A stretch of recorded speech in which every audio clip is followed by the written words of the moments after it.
Hi everyone, আসসালামু আলাইকুম। সবাই কেমন আছেন? সকাল সকাল ঘুম থেকে উঠে এখানে আমি কিরিমালা একটা রুটি খেয়ে নিলাম। তারপরে দেখি অনেক বৃষ্টি হচ্ছে আমার রুম থেকে পিছনের দরজা দিয়ে পুকুর। তো এখানে বসে বসে বৃষ্টি দেখতে অনেক ভালো লাগে। তো ভাবছি আজকে কী রান্না করব, বৃষ্টি বৃষ্টি ওয়েদার। আমি পোলাওর চাল আর বিরিয়ানির মশলাটা আনলাম। আনার পরে ফ্রিজ থেকে মাংস বের করে এখানে ফুড কালার দিয়ে একটু মাংসটাকে করে নিয়েছি।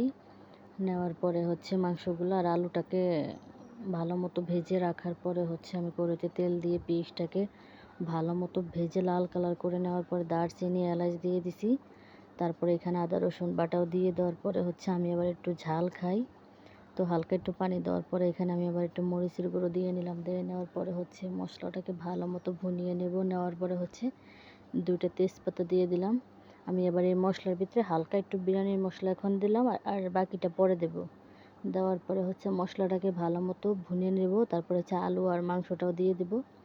দেওয়ার পরে চাউলটাকে দিয়ে দেবো। এখন ওইটার সাথে ভালো মতো চালটাকে ভাজার পরে ভুনানোর পরে তারপরে চাউলটাকে বেশ কিছুক্ষণ ভুনিয়ে নেব।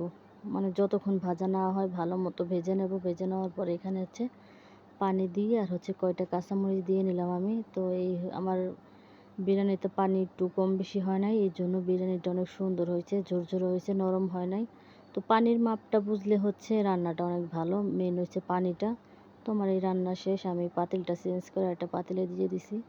তো এই আমরা দুপুরে খাবো। এখানে শসা নাই, লেবু নাই, শুধু পেঁয়াজ নিলাম। আল্লাহ হাফেজ।